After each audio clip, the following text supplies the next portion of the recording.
저는 저는 36페이지 네. 맨 처음에 설명하신 거 있죠. 맨 위에부터 네.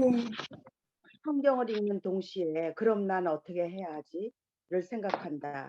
의미보다 적용을 먼저 생각하는 것이다. 좀 더 정확히 말하면 의미를 읽으면서 이미 알았다고 생각하고 바로 적용을 고민하기 시작하는 것이다. 이게 지금 그 다음에 맨 밑에 말씀의 원래 의미와 전혀 다른 적용에 이룰 수 있다는 것이다. 근데 사실 그동안에 저희가 박하연 자매님도 그렇고 백계숙 자매님도 그렇고 나도 그렇고 다 생명의 삶 그리고 저 독일에 계신 김한숙 권사님도 그렇고요.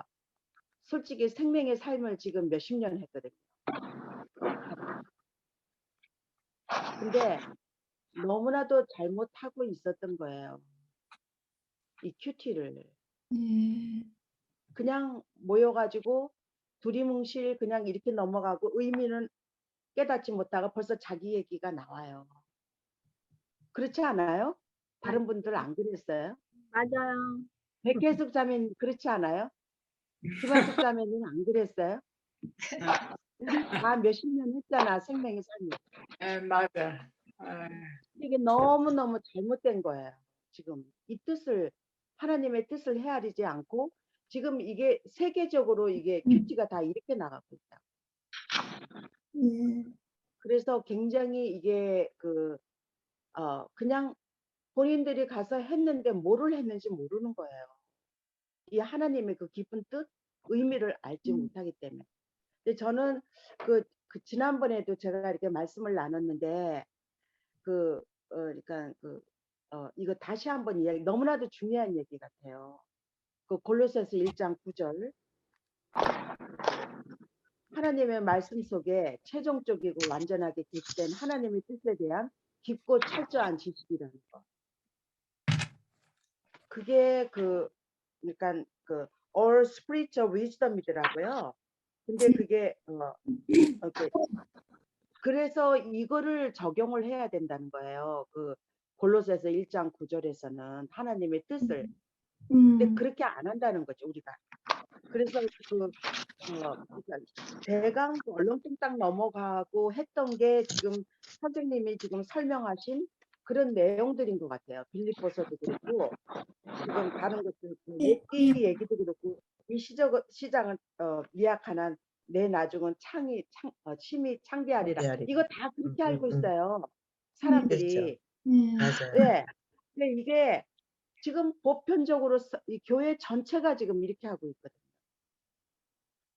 그래서 저는 제가 지금 이제 오늘 여기서 이렇게 적용도 여호수아 1장 3절 적용을 지금 선생님이 숙제를 내주셨는데 이거에서 정말 너무나도 그러니까 정말 심오하고 깊은 뜻이 있다고요. 하나님이 우리와 함께 한다는 거 아니에요.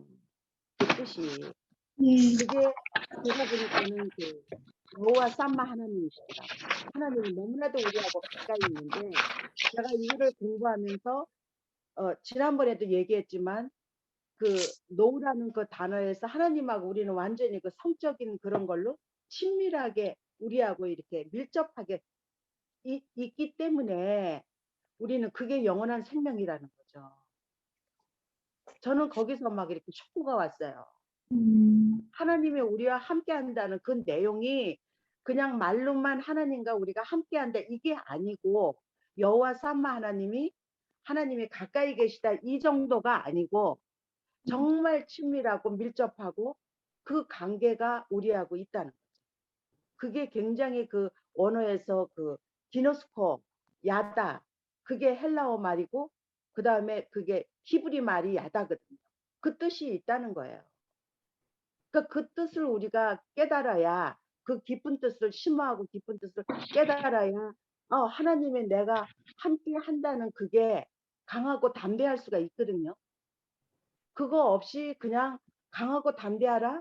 누구나 다 이 땅에서 강하고 담대하고 또 그다음에 네가 이 말을 지킬 때는 형통하리라 그랬는데 그 형통한다는 게 플러스 이게 번영하고 이런 뜻이 아니고 번영 신학이 아니고 정말 그 아까도 그 자족 연습했잖아요. 하나님하고 어떤 형편이든지 내가 자족하리라. 그게 어떤 형편이라도 내가 이겨내갈 수 있다는 거죠. 이 땅에서. 그게 플러스거든요. 근데 그게 지금 여기서 우리가 너무나도 그 큐티에서 참 많은 주위에서 이걸 잘못 가르치고 있구나.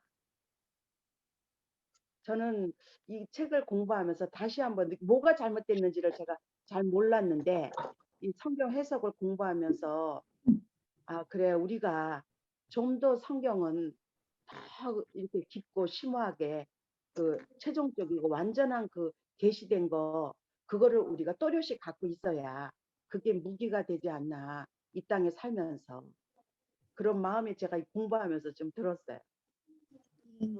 감사합니다. 정말. 예. 지금 누가 얘기하시는지.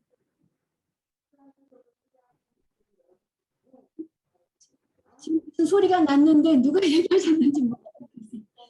예. 지금 계속 소리가 나죠?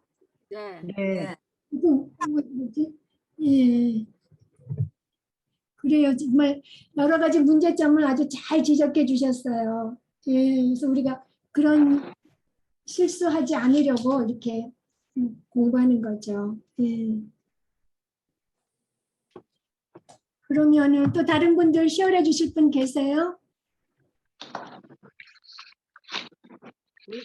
그동안에 큐티했던 분들 네, 이야기해주면 너무 좋을 것 같아요.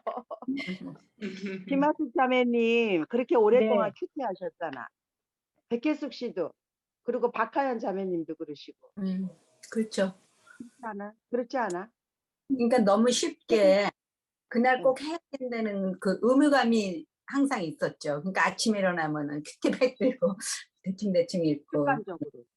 습관적으로 그렇게 했는데 저도 그렇게 하다가 이제 한 달 동안 큐티백을 안 보고 있어요 요새. 그래서 일단 딱 안 보고 말씀으로 가면서 제가 이제 또 조금씩 기도에 대한 책도 지금 읽고 있고 그 다른 분의 책도 있고 너무 그 샤킹한 얘기들이 많아가지고 그걸 읽으면서 제가 정말 잘못된 신앙 정말로 살아왔다는 거를 정말 뭐 체계적으로 다 쓰셨으니까 정말 정말 이단에 가까운 그런 신앙생활을 하고 있었구나. 그거를 너무너무 깊이 깨달고 있어요. 여태까지 기도에 대한 거, 성경 말씀에 대한 거, 말씀의 해석들, 우리가 설교 들은 거, 이건 다 정말 잘못된 성경을 풀어서 해석해 준 걸 우리가 믿고 그렇게 기도하고 그렇게 살아왔고 하니까 요새 사실 너무 흥분돼가지고 제가 이제 밤 12시에 땡칠 때까지는 성경 읽고 기도하고 이 책 읽고 이렇게 하면서 정말 너무 이렇게 흥분되는 거죠. 사실은 흥분되지만 너무 잘못된 길을 걷다는 거 무서움과 두려움이 사실 참 많았어요. 그래서 이제는 오직 말씀 외에는 다른 이렇게 웬만한 설교도 이제는 좀 이렇게 자제하고 말씀으로만 가보자. 네, 성경 말씀. 큐티북이 아니고 성경 말씀으로만 가보자. 지금 이렇게 하고 있어요. 잘 제가 해석을 못해도 그냥 말씀을 그냥 읽으면서 하나님께 이제 정말 성령님을 의지하는 거죠. 저에게 깨달음을 주시고 알게 하시고 거기서 뭐를 막 찾으려고 애쓰는 것보다 그냥 그대로 지금 읽어가고 있어요. 네. 예. 그러니까 우리 뭐 이건 무슨 뜻이지? 약간 막 그렇게 꼬비꼬비 할 게 아니라 지금 하연 자매님 한 것처럼 플레인하게 쭉쭉 읽으라고 하잖아요. 먼저 쭉쭉쭉 읽으라고. 예. 그리고 그 적용하는 것도 제가 우리 아들하고 이야기를 했는데 한참 전에 우리 아들이 뭐 오늘 성경 읽었니? 그러니까 읽었는데 오늘은 적용할 게 없어요. 얘도 그러더라고요. 그래서 저는 그때 이렇게 뭐 가서 어떻게 하는 것 행동으로 하는 그 적용도 적용이지만 하나님 말씀을 읽고 하나님을 찬양하고 하나님께 감사드리고 하는 것도 이제 적용이니까 너 거의 하나님께 감사드릴 것도 없었니? 그랬더니 감사가 무슨 적용이에요? 그러더라고요. 우리 아들이. 그러니까 정말 성경을 읽으면서 우리가 행함으로 뭘 할 그런 적용까지 나가는 것도 있지만 하나님이 어떠하신지 어떤 분이신지 무슨 일을 하셨는지를 읽고서 하나님을 찬양하고 경외하는 마음을 표현하고 기도로서 하는 감사드리고 그게 또 다 적용이거든요. 근데 지금 이 책에서 말하는 적용은 가서 실제 행동으로 뭐 하는 적용을 지금 이렇게 얘기하지만 우리가 성경을 그냥 있는 그대로 표면적인 의미대로 쭉 읽어가면서 객관적으로 읽으면서 거기서 하나님을 찬양하고 감사드리고 먼저 그것부터 하시면 될 것 같아요.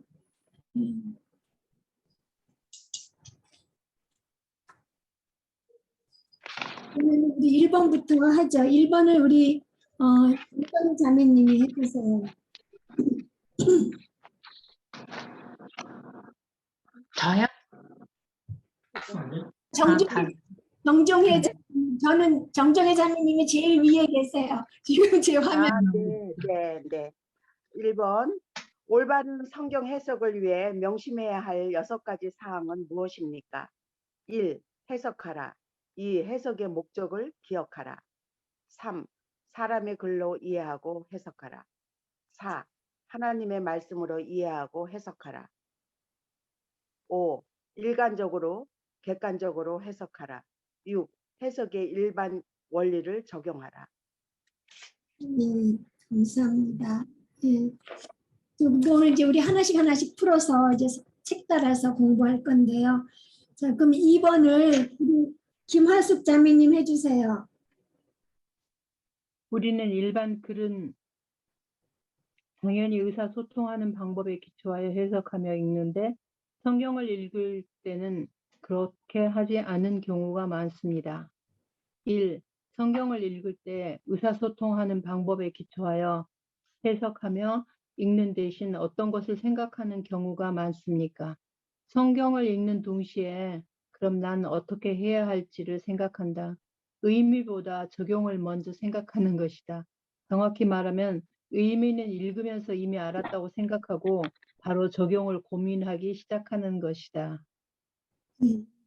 두 번째, 그리고 이렇게 하는 것은 어떤 결과를 가져올 수 있습니까? 말씀을 나에게 적용하고 순종하는 것은 크리스천들의 성경을 읽는 목적에 맞지만 처음부터 그것만을 생각하며 읽는다면 말씀의 원래 의미와 전혀 다른 적용에 이를 수 있다는 것이다. 네, 감사합니다. 저는 1번 문제 말씀하실 때 바로 적용을 고민하기 시작한다 이렇게 하잖아요. 근데 제가 그 고민이란 단어를 보면 저희들 때는 많이 안 사용했는데 요즘 젊은이들은 뭐를 생각해 봐야 된다고 하고 뭐 어떤가 고민해 봐야 되겠다고 그렇게 하더라고요. 이 최정영 목사님 부인도 최정영 목사님도 여기 계실 때도 어리죠. 지금 44살인가 뭐 이 정도 됐을 것 같은데 44살 안 됐다. 40살 조금 넘었나 이런데 얘기하다 보면 뭘 생각해 본다가 안 하고 뭘 고민해 본다. 고민이란 단어를 굉장히 쓰더라고요. 그래서 그 시대적으로 언어가 달라진다는 그 말에 제가 거기 고민이란 단어 이렇게 많이 사용된다. 이 목사님도 여기 본인이 보통 때 말하는 것처럼 고민해 본다 이렇게 계속 들어있더라고요.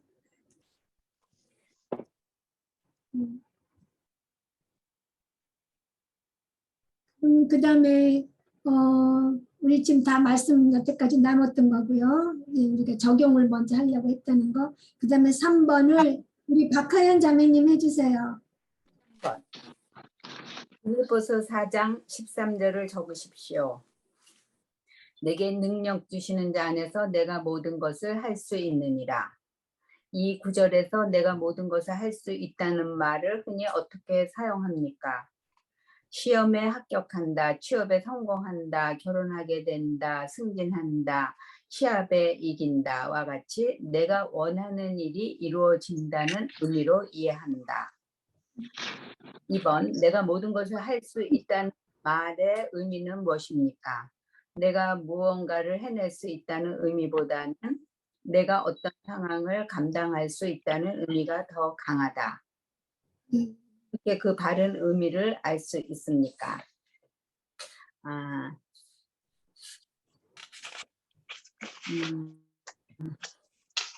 이거는 제가 여기 적지를 않았네요. 예, 그럼 그거에 대해서 너무나 그냥 답해 주세요. 어떻게 할 수 있나, 바른 의미를.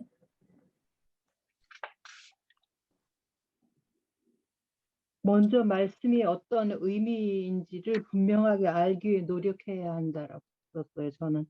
예, 그 의미를 알기 위해 노력하는데 무엇을 보면은 그 어떤 노력을 해야 돼요?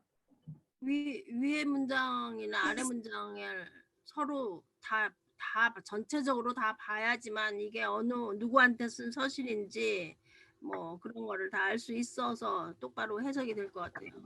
네, 네, 감사합니다. 진짜 지금 빌립보서 13절을 해석하면서 이게 그게 아니고 이렇게 자족하는 거, 궁핍한 상황에서도 자족하는 거다 하면서 11절에서 12절 말씀을 이렇게 예로 들었잖아요. 그러니까 정은모 자매님 말씀하신 것처럼 그 앞뒤 문장을 봐가면서 그게 무슨 뜻인지 확실히, 그러니까 그게 바로 문맥을 살펴보는 거예요. 이게 앞뒤 구절, 앞장, 뒷장 이렇게 보는 것을 문맥을 살펴본다고 해요. 그러니까 말씀의 앞뒤 구절을 읽어보고, 그러니까 문맥을 살펴봄으로써 바른 의미를 알 수 있게 돼요. 37페이지에도 그렇게 돼 있어요. 그 하나, 둘, 셋, 넷, 다섯째 줄에 이 말씀 앞 두 구절만 읽어봐도 의미가 전혀 다르다는 것을 알 수 있다. 그러면 앞구절 읽어보라고 그러면서 4장 11절에서 12절 말씀을 거기 쓰셨잖아요. 앞뒤 구절 읽어보고 문맥을 살펴봄으로써 우리가 알 수 있어요. 몇째 줄이에요, 선생님? 위에서 17페이지 위에서 5번째 줄. 아, 네.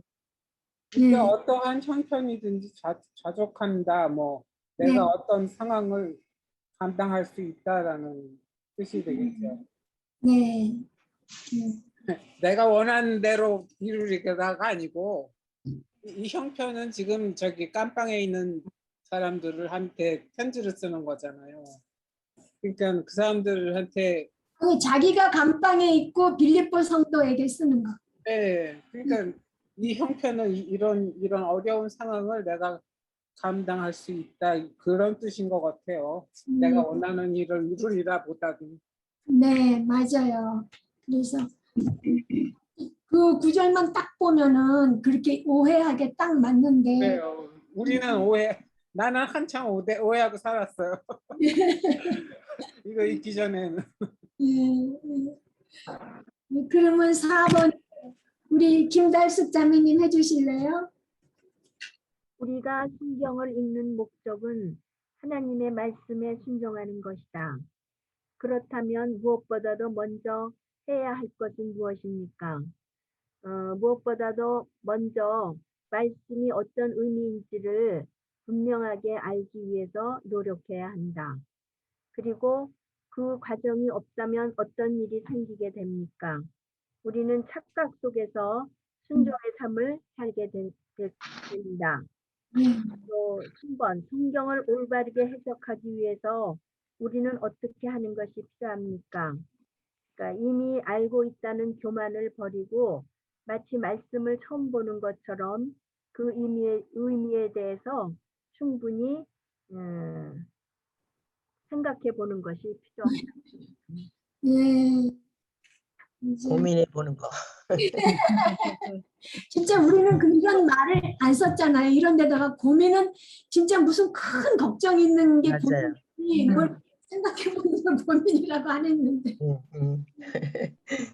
이 지금 3번째 말씀을 처음 보는 것처럼 그 의미에 대해서 충분히 고민해 보는 것이 필요하다고 그랬는데 제가 보니까 이 성경을 볼 때 그러니까 미리 알고 있다는 그 교만을 버리라고 그러잖아요. 이제 저는 이게 말씀을 처음 보는 것처럼 이렇게 보는 게 참 중요하다고 생각이 돼요. 그런 자세로 항상 이 성경을 봐야겠더라. 그래야 정말 이렇게 제가 거기서 이렇게 알게 되고 받아들이게 되고 이렇게 되더라고요. 네. 근데 그게 쉽게 되지가 않잖아요. 이미 여러 번 읽었던 그런 말씀들은 알고 있으니까 하면서 그 생각이 바뀌지가 않는 것 같아요. 참 그러기가 네. 쉬워요. 정말. 맞아요. 웬만한 거는 패스 하면서 다 아는 것처럼 네. 넘어가고. 예. 그래도 이제 마치 처음 말씀을 보는 것처럼 꼼꼼하게 읽으려니까 이제 좀 그렇게 하려고 마음을 붙들어 매갖고 이제 해야죠. 저는 요즘에 요한복음을 그걸 외우면서 제가 이거를 느끼겠더라고요. 뭐 예수 믿고 나서 뭐 몇십 년을 이렇게 성경을 보고 교회를 다니고 이랬잖아요. 근데 뭐 요한복음 같은 경우에는 너무나도 서로들 너무 잘 아는 뭐 수도 없이 읽었고 이랬는데 제가 이렇게 말씀을 처음 보는 것처럼 보라. 그 기절이 제가 이거를 외우면서 알겠는 거예요. 이거를 외우려니까 정말 머리는 안 돌아가죠. 이걸 처음 보는 것 같이 봐야 되는 거예요. 그래야 외워지는 거예요. 근데 거기서 제가 이렇게 정말 막 이렇게 경의를 느낀다고 그럴까 놀래는 거 있죠. 정말 미처 이런 뜻이라는 걸 저는 몰랐어요. 그걸 이렇게 외우면서. 그래서 이게 제가 말씀을 처음 보는 것 같이 보는 게 얼마나 중요한가. 제가 그걸 깨닫겠더라고요. 네. 맞아요. 그리고 또 암송을 하다 보면 어느 날 갑자기 알고 있었던 것 같은데 뜻을 정확히 모르는 게 얼마나 많은지 몰라요. 그래서 정말 처음 보는 것처럼 우리가 진중하게 꼼꼼하게 봐야 될 것 같아요. 그리고 착각 속에서 순전의 삶을 사는 게 얼마나 교만해요.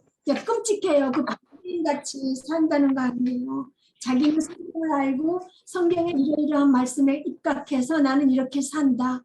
참 거룩하게 사는데 사실은 그게 착각이라니 진짜 끔찍한 것 같아요.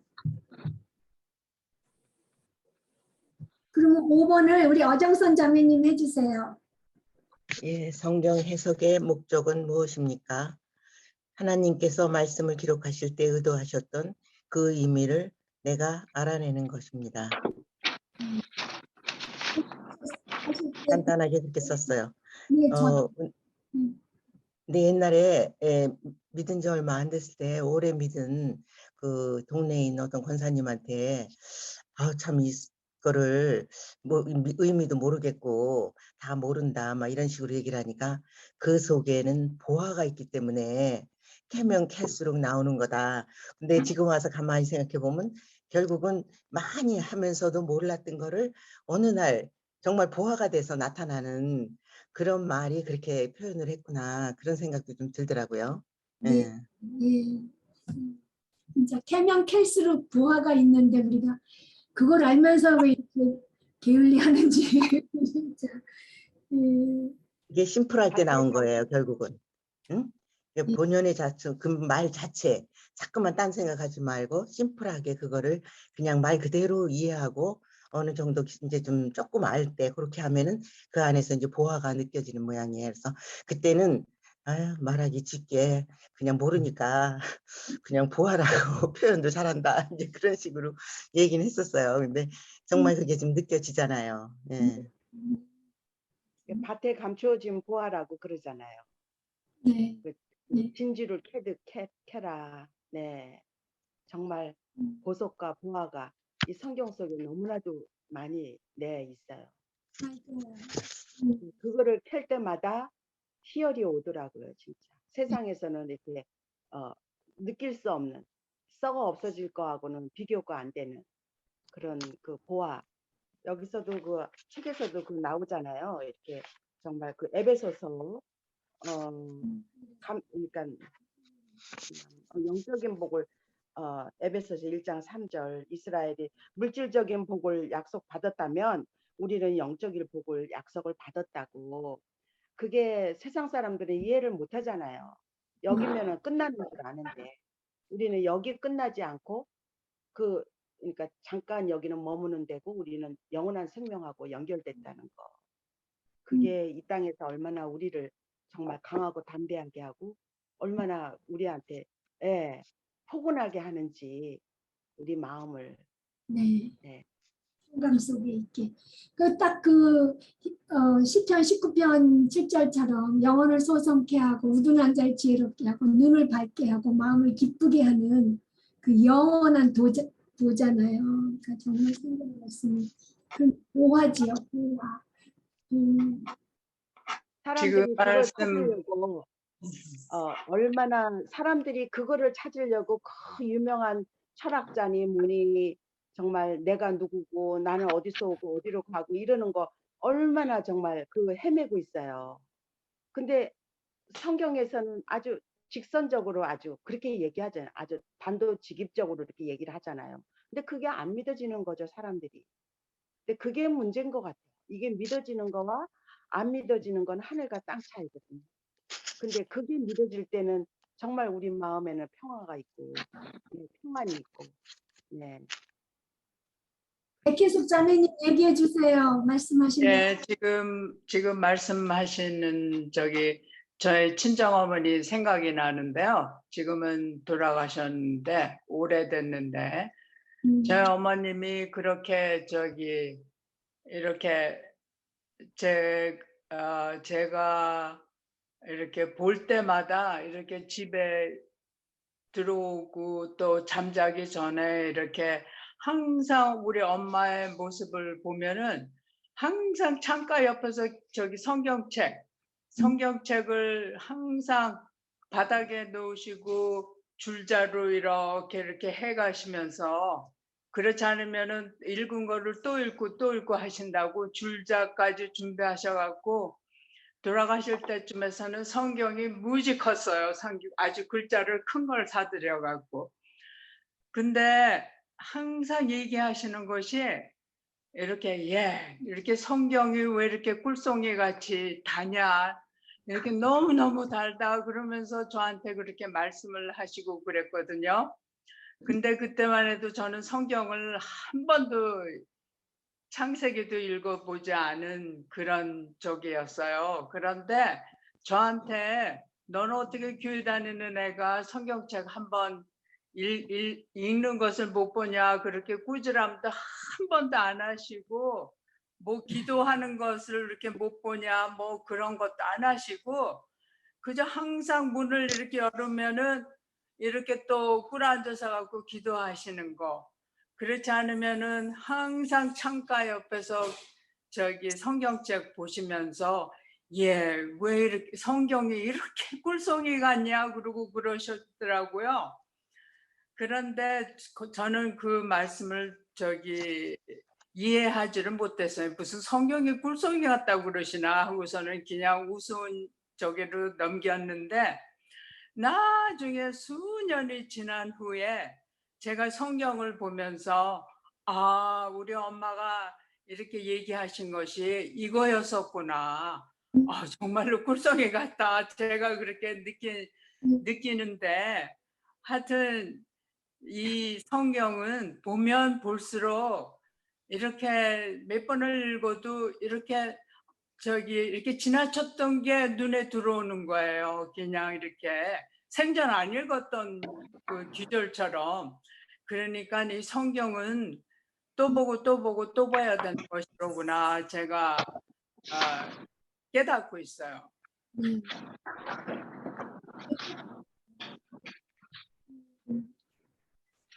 감사합니다. 그다음에 6번을 우리 원정윤 자매님 해주세요. 원정윤이? 네, 원정윤 자매님. 오케이. 여호수아원 1절부터 3절까지 3절을 읽으십시오. 내가 모세에게 말한 바와 같이 무릇 너의 발바닥으로 밟는 곳을 내가 다 너희에게 주었노니 곧 광야와 이 레바논에서부터 큰 하수 유브라데에 이르는 해쪽 속 온 땅과 또 해지는 편 대해까지 너희 지경이 되리라. 이 말씀의 의미는 무엇입니까?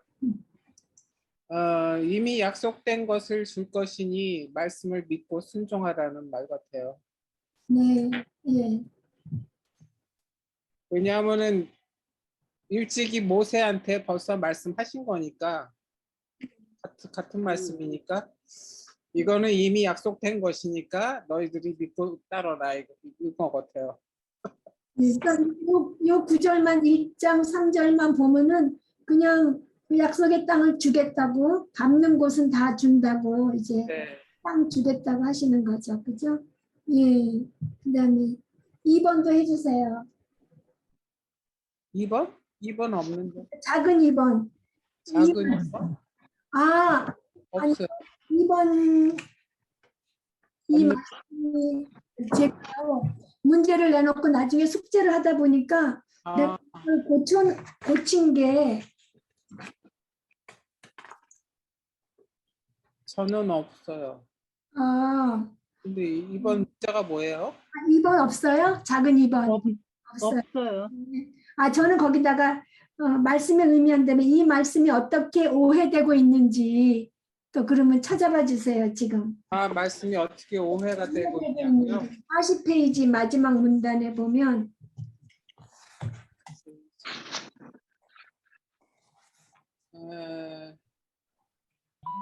이거는 우리가 살고 있는 나에게 오늘날 가나안 땅을 밟으면 그 땅을 주시겠다고 말씀하시는 게 아니라 네, 내가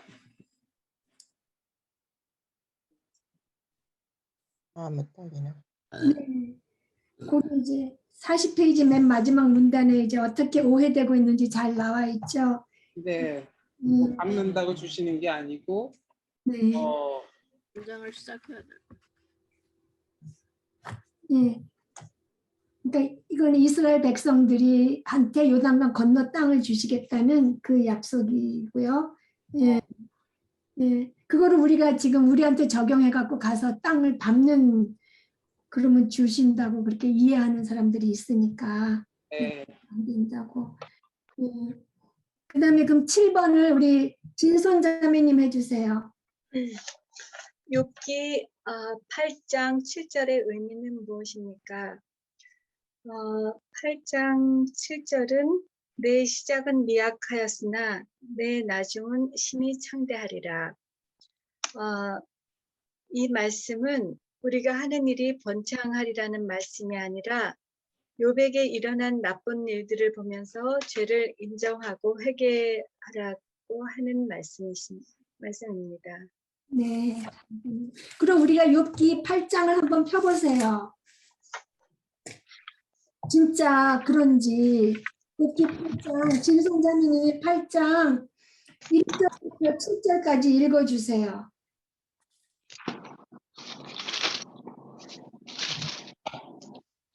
욥기 8장 네, 1절부터 7절까지. 수아 사람 빌닷이 대답하여 이르되 내가 어느 때까지 이런 말을 하겠으며 어느 때까지 내 입의 말이 거센 바람과 같겠는가. 하나님이 어찌 정의를 굽게 하시겠으며 전능하시니까 어찌 공의를 굽게 하시겠는가. 내 자녀들이 주께 죄를 지었으므로 주께서 그들을 그 죄에 버려두셨나니 내가 만일 하나님을 찾으며 전능하신 이에게 간구하고 또 청결하고 정직하면 반드시 너를 돌보시고 내 의로운 처소를 평안하게 하실 것이라. 내 시작은 미약하였으나 내 나중은 심히 창대하리라. 네. 그러니까 이걸 보면서 이제 고난 당하고 있는 욥한테 와서 친구들이 이제 처음에는 정말 할 말을 잃고 일주일 동안 그냥 같이 앉아서 그냥 그러고 있었어요. 그러다가 이제 뭔가 말을 해야 되겠다고 생각하면서 이 말 자체는 틀리지는 않는데 정말 욥이 동방에서 가장 의로운 사람이고 하나님께서 이렇게 시험하시는 건데 이 사람이 욥이 무슨 큰 죄인인 것처럼 친구들이 죄를 회개하라고 계속 이렇게 하잖아요. 근데 그 말은 맞는데 정말 그게 아니라 이 사람을 먼저 위로해주고 이렇게 하려고 하지 않고 말로 정죄하는 말인데 하나님이 정의를 굽게 하시지 않고 공의를 굽게 하시겠느냐 이러면서 니네 자녀들이 죽게 죄를 지었으니까 죽었지. 그러니까 네가 청결하고 정직하라는 거죠. 회개하라는 거죠. 그렇게 하면 반드시 너를 돌보시고 내 의로운 처소를 평안하게 하실 것이고 이제 나중에 창대할 거라고 이렇게 얘기하는 거는 정말 이제는 네가 네 죄를 인정하고 회개해서 청결하고 정직해지면 정직하고 공의로우시고 전능하신 하나님께서 너를 반드시 돌보셔서 나중에 창대하게 해주실 거라는 뜻인데 그거를 이제 사업이 잘 될 것이라고 이제 사람들이 이 오해를 하잖아요. 그 앞 구절들을 보면 그게 나오잖아요. 무슨 뜻인지. 이것도 역시 지금 우리가 문맥을 살펴봐야 되는 것이 얼마나 중요한지 그것만 봤을 때는 우리가 또 그렇게 이해할 수도 있지만 문맥을 살펴보면 그렇지 않다는 것을 분명히 알 수 있어요. 이런 친구는 없는 게 차라리 난 것 같아요. 이 친구라고 할 수 있나? 근데 진짜 말씀만 알고 사람이 없으면 이렇게 하죠. 우리도. 예. 좋은 말 아니에요. 예.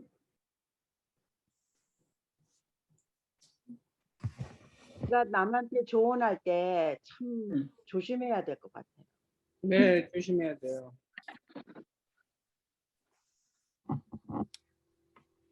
근데 유백에 이런 친구들이 있었기 때문에 그 또 이렇게 감당해낼 수 있었지 않나 생각해요. 그들이 왔을 적에 일주일 동안은 침묵하면서 같이 지냈거든요. 그런데 그러면서 욥이 그렇게 아프고 그런 중에도 이렇게 그냥 아주 그들이 그 세 친구들이 그렇게 반발하고 이렇게 대드는 저거에 욥도 지지 않고 대들고 같이 말싸움을 했는데 그럴 수 있었던 게 당연할 수 있었던 게 그 친구들이 그래도 주위에서 맴돌았기 때문이 아니었었나 또 생각이 되네요. 그래서 나중에 욥이 회복했을 때 친구들한테 보아들을 나눠줬잖아요, 재산을. 예. 맞아요. 친구들이 나중에는 좋은 조언을 저는 해준 것 같아요. 이게 진짜 친구인 것 같아. 글쎄요, 내가 욥이었다면은 무슨 건 없죠. 상상이 안 가요. 상처에 소금을 뿌린 그런 말을 많이 했지만 결국 마음, 예. 나중에 회개할 수 있고 깨달을 수 있었으니까. 그럼 그 다음에 8번을 그럼 우리 유정희 자매님 해주실래요? 네. 출애굽기 4장 2에서 3절을 우리가 소중하게 생각해서 손에 쥐고 있는 것을 땅에 던지고 하나님의 것을 잡으라고 이해하는 것은 올바른 것입니까? 그 구절의 참된 뜻은 무엇입니까? 모세의 말을 들은 이스라엘 사람이 모세가 하나님의 말씀을 전하고 있음을 믿게 하시려고 한 뜻입니다. 예. 실은 제가 이 숙제 저희 남편이 이제 해줬잖아요. 이제 이번 회차도 변함없이 아마 다 끝날 때까지 그럴 것 같은데 이거를 다 숙제를 해갖고 와서 저한테 이거를 빨리 읽어서 숙제한 거를 다 이해가 되도록 하라는 거예요. 그래서 제가 이거를 읽다 보니까 아까 이렇게 다 말씀하실 때 저희가 그 큐티도 그렇고 저희 묵장에서도 그렇고 성경 말씀을 가지고 나눔 질문, 적용 질문 이렇게 2개를 가지고 해요. 그런데 진짜 조금 뭐 잘 되는 것도 있지만 그 적용 질문하고 나름 질문할 때, 그러니까 그러니까 사람의 이야기가 먼저 더 훨씬 더 많았구나. 이 성경에서 쓰여져서 거기에서 의미하는 거를 좀 고민하고 나한테 적용하기보다는 그거 자체를 가지고 이제 나한테 바로바로 적용하는 거죠. 아마 이거 이제 성경 공부를 안 했으면 정말 어디 개업집에 내 시작은 미미하나 내 끝은 창대하리라 이 현판같이 생긴 거를 아직까지도 아마 앞으로도 계속 그 선물로 줬을 것 같아요. 참 민망한 일이거든요. 그리고 이걸 책을 읽고 공부를 하면서 또 느낀 거는 그 이해 안 되는 부분이 솔직히 너무 많은 거예요. 이게 사람의 글로 말로 이렇게 했다고 하지만 이게 이 사람의 글, 그러니까 제가 생각하는 그런 글이랑도 너무 이해가 안 되는 거예요. 근데 아까 공부할 때 48페이지에 저는 이 성경을 읽으면서 다 그 뜻을 온전히 이해해야지만 된다고 생각했어요. 며칠 전에 그 성경 통독 할 때 아가서가 나갔는데 저는 그 아가서에서 말씀하는 거를 이게 사람의 글과 언어로 했다는데 전혀 무슨 뜻인지를 모르겠는 거예요. 근데 그게 그러면은 이게 넘어가야 되는데 여기에서 나온 것처럼 이 성경 말씀에 대한 거를 다 알고 넘어가야 되니까 이게 그 다음에 지금 나가는 이사야인데 이사야서를 하지만 머릿속에는 아가서가 그게 뭐였지? 그러니까 100% 이게 이해가 안 된다 생각을 했는데 여기에 성경 속에 나타나서 너가 읽고 그러니까 이해하고 의미를 아는 거는 나에게 나타나신 것이고 나머지는 자꾸 그냥 무한 반복을 읽으면서 그 속에 감추어진 거는 하나님의 뜻이다 이렇게 이 48쪽 공부하면서 딱 그 순간에 그게 들어간 거예요. 그래서 앞으로는 성경을 읽을 때 이게 아마 직업적인 그런 거 그다음에 성향도 있겠지만 이거 끝까지 알아야 된다 꼬치꼬치 따져야 된다 이거는 잘못된 거구나 이거를 배운 것 같아요. 네. 우리가 꼬치꼬치 따지고 뭐 이래도 모르는 거 있잖아요. 근데 그러면 넘어가서 또 계속 읽으라 그러더라고요. 그 모르는 문장을 붙잡고 씨름하고 모르는 것을 그런다고 해서 뭐 나중에 우리가 주석이나 이렇게 봐서 이해하는 것도 있지만 주석 같은 거 없어도 그 다음을 읽고 그 다음을 읽고 그 다음을 읽으면 우리가 그만큼 성경에 대한 지식이 많아지면서 그 옛날 게 해석이 되는 수가 있거든요. 그래서 계속 읽으라고 그 당시 모르는 거 물론 알아보지만 너무 매달려서 그렇게 하지 말라고 그러더라고요. 네, 그래서 이거 하면서 아까 자매님이 어머니 생각났다고 이렇게 말씀하시는데 하면서 제가 이제 아버지 생각이 나는 게 저희 아버지는 약주만 잡수시면 교회 가셔서 교회를 가세요. 그러니까 교회를 열심히 다니시거나 한 건 아닌데 큰 장점은 아버지 추도시 때 아버지가 가장 진짜 좋아했다고보다 진짜 거의 사랑했다고 생각하는 그 찬송이 있어요. 주의 친절한 파리한 기세. 그래서 지금 40년 동안 아버지 추도시 때 계속 부르는데 제가 시험을 한번 보고 왔는데 수학을 너무 못 본 거예요. 그런데 아버지가 저한테 물어보셨어요. 이거 왜 그러냐 그랬는데 그 문제를 하나 푸는데 도저히 못 풀겠는 거예요. 안 맥혀서 가다가 끊어진 거예요. 근데 그거를 끝까지 풀다가 다음 문제는 다 못 푸는 거예요. 그럴 때 아버지가 하신 말씀이 모르는 건 잠시 쉬고 넘어가고 다음을 해라. 그런데 이거 하면서 그래 아버지 나 성경을 나 몰래 읽으셨나 보다. 그 생각이 드는 거예요. 근데 그게 맞는 말씀인 것 같아요. 네. 저도 어렸을 때 시험 볼 때 항상 그러셨어요. 선생님들이나 우리 엄마도 그랬고 모르는 거 있으면 거기에 너무 시간 많이 쓰지 말라. 넘어가라. 넘어가고 나중에 다 풀고 시간 남으면 다시 와. 이렇게 입시 세대니까 우리가 그래요. 그러면 그 다음에 네. 그 모르는 거를요 그냥 넘어가는데 나는 알잖아요. 모르는 건 넘어간 거를. 그런데 놀라운 거는 돌이켜보면 언젠가는 하나님이 그걸 꼭 알게 해주시더라고요. 예.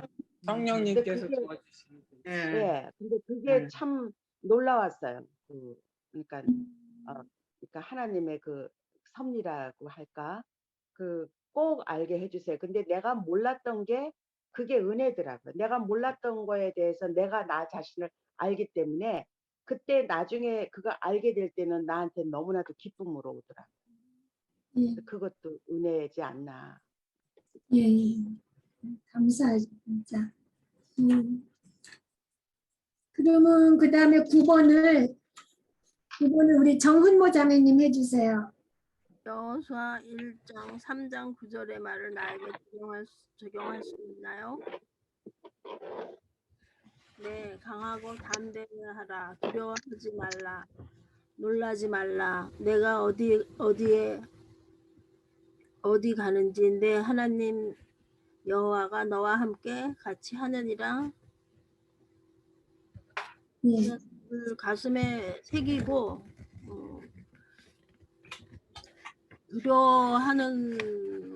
두려움 때문에 이제 더 나가지 못하는 면이 많았는데 그런 부분에 있어서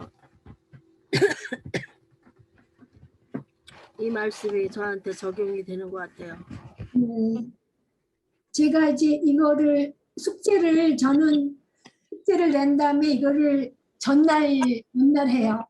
그런데 이 문제를 하면서 문제를 여러 개가 되는 거예요. 뭐 다른 거 하나 뭐 2번 했는데 2번 없다 그러셨잖아요. 그처럼. 그러니까 이 문제를 제가 지금 몇 개 더 낼게요. 한번 보세요. 그러니까 1번 정은모 자매님 하신 것처럼 이 말씀을 나에게 적용할 수 있습니까? 네 하고 이제 설명하셨고 2번 문제가 적용하려면 어떻게 해야 합니까? 이 문제가 나한테 적용할 수 있나 없나를 알아보려면 어떻게 해야 합니까? 해요. 그러니까 적용하기 전에 우리가 무엇을 해야 되느냐 그거를 생각해 보시고요. 3번은 그랬을 때 이 말씀에서 우리에게 적용할 수 있는 것은 무엇입니까? 이 말씀에서 그러니까 우리에게 적용할 수 있는 그게 이제 적용할 수 있는 그 공통점은 무엇입니까? 거든요. 원래 해놓은 건 그러니까 이 말씀에서 우리에게 적용할 수 있는 공통점은 무엇입니까? 하고 4번은 우리는 실제로 어떤 점을 적용할 수 있습니까? 실제로 어떤 점을 적용할 수 있습니까? 그리고 5번은 교회에게 주신 약속에는 어떤 것들이 있습니까? 5번이 교회에게 주신 약속에는 어떤 것들이 있습니까? 그리고 6번 문제는 교회에게 주신 이 약속들이 당신에게 개인적으로 적용이 됩니까? 예, 교회에게 주신 이 약속들이 당신에게 개인적으로 적용이 됩니까? 그래서 저는 이 여호수아 1장 3절에서 9절 말씀이 막 너무 좋아가지고 하다 보니까 이게 한 거랑 달리 문제가 많아졌는데요. 그리고 책에도 이 말씀을 그러니까 1번은 우리 정은모 자매님이 하셨고 2번에 적용하려면 어떻게 해야 하는지 한번 찾아보실래요? 그 어디 몇 페이지 42페이지하고 43페이지에서 읽으시면서 한번 생각해 보세요. 밑에서 두 번째 문단부터 읽으시면 돼요. 밑에서 두 번째 문단 42페이지 이게 나한테 적용할 수 있나 없나를 알아보려면 어떻게 해야 되는지 공통점을 찾아서 시공을 초월하는 일반 원리, 진리를 찾을 수 있고 하나님과 우리가 섬기는 하나님이 동일하시는 분이 네, 맞아요. 공통점을 찾아야 되죠. 그래서 직접적으로 그 말씀을 받는 대상과 내가 어떤 공통점이 있는지 찾아봐서 시공을 초월하는 일반 원리를 찾을 수 있으면 이제 우리 삶에 적용할 수 있는 거예요. 그러면 지금 3절에서 9절 사이에서 우리에게 적용할 수 있는 공통점은 무엇이 있어요? 하나님의 백성이래요. 네, 우리가 하나님의 백성이라는 관계되는 거, 그리고 아까 먼저 말씀해 주신 이제 말씀을 하신 하나님과 우리가 믿고 섬기는 하나님이 동일하신 분이라는 그런 공통점이 있고요. 그런 공통점이 있을 때 이제 하신 말씀을 우리가 실제 적용해야 되는데 어떤 거를 적용할 수 있어요? 우리. 강하고 담대하라. 네, 맞아요. 그러니까 하나님께서 그 이스라엘 백성들이 강하고 담대하게 요단강 건너서 약속을 받는 것처럼 우리도 교회에게 주신 약속을 기억하면서 강하고 담대하게 하나님께 이제 순종해야 된다는 거죠. 그걸 적용해야 되고, 그러면 5번째로 교회에게 주신 약속들에는 어떤 것들이 있어요? 그 책에 있는 것만 일단 설명해 주시면 43페이지에. 은혜를 주신다는 것 아니에요? 네, 특별한 은혜를 주신다는 것. 네, 은혜 주세요.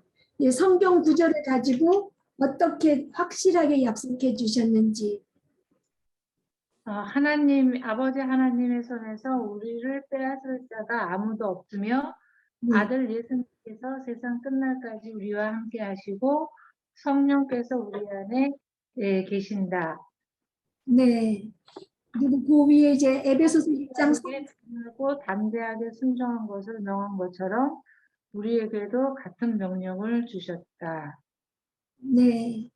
그러니까 교회에게 주신 약속들에는 지금 말씀하신 그 문단에 있는 거, 우리가 영적인 하늘에서 모든 신령한 복을 받았고, 그 다음에 우리랑 항상 함께 하시겠다고 약속했고, 아버지 하나님 손에서 우리를 빼앗을 자가 없고, 예수님께서 세상 끝날까지 우리랑 함께 하시고 성령님께서 우리 안에 계신다는 그런 약속을 우리가 받았기 때문에 우리가 강하고 담대할 수 있는 거잖아요. 예.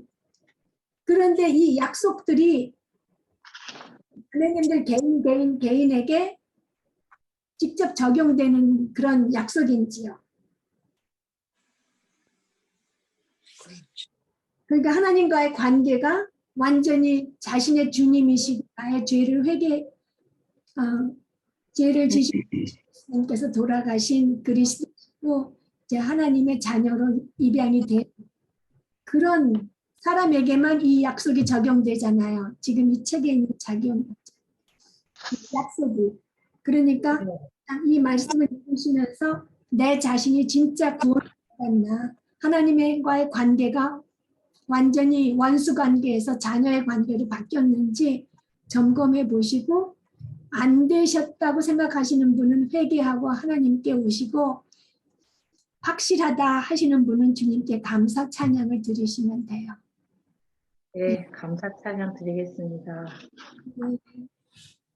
여기서 다시 한번 우리가 지난번에 공부했던 날마다 자신에게 복음을 전하라, 그 로마서 3장 19절에서 26절까지가 굉장히 베이직인 것 같아요. 네, 예.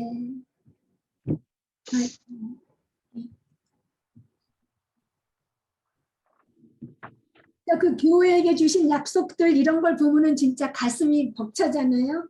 감사하고. 예. 그럼 10번을 우리 백혜숙 자매님 해주실래요?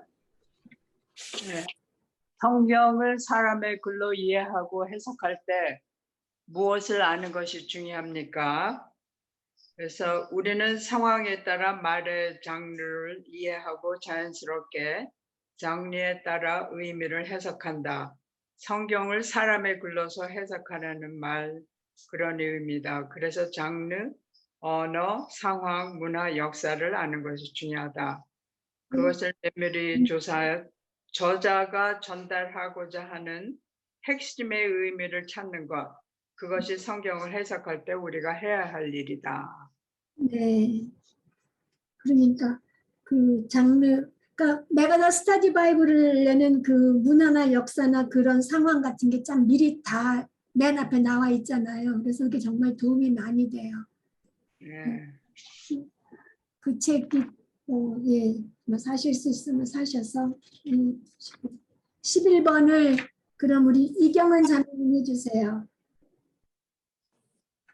성경을 하나님의 말씀으로 이해하고 해석할 때 우리의 태도는 어떠해야 합니까? 우리가 반드시 순종하고 적용해야 합니다. 우리는 말씀의 판단자가 아니라 행하는 자가 되어야 합니다. 인정해야 할 것은 또 무엇입니까? 성경이 하나님의 말씀이기에 내가 다 이해할 수 없는 부분이 있다는 것을 인정해야 합니다. 하나님의 말씀이기에 우리가 알 수 있는 수준이 있고 또한 이해할 수 없는 수준이 있습니다. 우리가 구해야 할 것은 무엇입니까? 우리의 눈의 모습처럼 보이는 성경의 진리들은 성경이 말하는 대로 그 안에 이해해야 합니다. 우리의 한계를 인정하여서 동시에 해야 할 일들은 하나님의 도우심을 구하는 것입니다. 네, 감사합니다. 또 하실 말씀, 진짜 성경 말씀 읽으실 때 도우심을 구하면서 일단 해석하기 전에 읽을 때도 도우심을 구해서 시편 119편 18절처럼 기도하고 읽으라고 하죠. 어떨 때는 막 급하게 읽을 때는 이것도 그렇게 기도하랬으니까 일단 하고 그 다음에 막 하는데 정말 차분한 마음으로 하나님께서 눈을 열어주시기를. 예. 그 다음에 12번을 우리 정정의 부모님 해주세요. 성경이 뭐라고 말하는지를 내가 전제하기 전에 성경이 말하기 하는 12번 몇 번? 몇 번이요? 12번. 12번. 하나님께서 말씀을 기록하신 의도를 바르게 알려면 하나님의 말씀을 어떻게 해석해야 합니까? 하나님께서 말씀을 기록하신 의도를 바르게 알려면 하나님께서 말씀을 기록하신 방법에 기초하여 일관성 있게 그리고 객관적으로 말씀을 해석해야 한다. 예. 언어가 우리가 약속한 거라는 게 그 정말 맞는 참 잘 표현을 했어요. 그 목사님이 예, 약속 그 문법 그게 약속으로 정한 거니까 예. 네, 그리고 그 객관적인 의미는 표면에 드러난 의미라고 또 이렇게 설명하시죠. 예. 일관성 있게 표면에 드러난 의미부터 보면서 이렇게 하라고 얘기하세요. 그리고 13번은 다음 주에 관점 해석 적용 이렇게 할 거니까 하면서 이렇게 하나씩 또 같이 할 거예요. 다시 13번 문제는 다시 나갈 거예요. 그래서 다음 주에 또 같이 나눠주실 말씀 있으면 주시고요.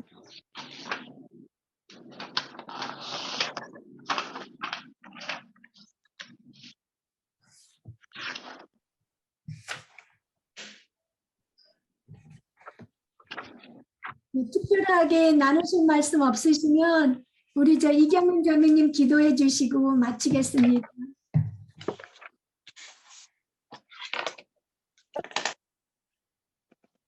사랑의 하나님 아버지, 저희에게 모든 것 허락하심에 감사드립니다. 하나님 사랑합니다 라고 고백하지만 하나님을 진심으로 알고자 하는 노력이 항상 부족한 저희의 삶을 잘 아십니다. 또 그 우둔함과 무지함조차도 용서해 주시고 끝까지 인내하시는 주님의 은혜에 감사드립니다. 우리가 각처에서 모여 귀한 말씀을 같이 나누고 배웠습니다. 저희가 필요에 따라서는 성경 말씀을 잘못 이해하고 나의 이기적인 목적으로 적용하기도 했고 또 필요에 따라서는 역사적 사건이나 지식적으로만 알기를 원했습니다. 삶과는 무관하게 살 때도 많았음을 아버지 앞에 고백합니다. 하나님, 우리의 이기적이고 또 강팍한 마음을 회개하게 하시고 하나님께서 우리 각자에게 주신 인생의 목적과 하나님 말씀대로 삶에서 적용하고 또 순종할 수 있게 도와주십시오. 우리 한 사람 한 사람이 하나님을 더 알고자 이렇게 모였습니다. 말씀을 사모함과 또 갈급하는 영을 긍휼히 보시사 우리 삶 가운데 오늘보다는 또 내일이 더 하나님 앞에 조금 더 가까이 나갈 수 있게 도와주십시오. 기도하시고 또 가르침을 주시는 김명희 선생님과 장로님, 그 가정 가운데 사역과 건강을 축복해 주시길 기도합니다. 오늘 또 함께 나눈 성경에 대한 바른 해석을 일주일 사는 동안에 주 안에서 살면서 기억나게 하시고 귀한 말씀대로 살아갈 수 있게 자매님들을 친히 돌봐주시길 간구합니다. 멀리서 다른 공간 안에서 살아가지만 서로를 주 안에서 세워주고 또 중보하는 귀한 모임을 저희에게 허락하심에 감사드립니다. 다음 시간까지 다시 모일 때 저희들 하나님 사랑과 평안 안에서 거하게 말씀을 사모하시고 또 기대하는 가난한 심령으로 살아갈 수 있게 함께 해주시길 기도합니다. 이 모든 걸 저희를 위해 십자가에 죽으시고 또 부활하신 예수님 이름으로 기도드렸습니다. 아멘. 아멘.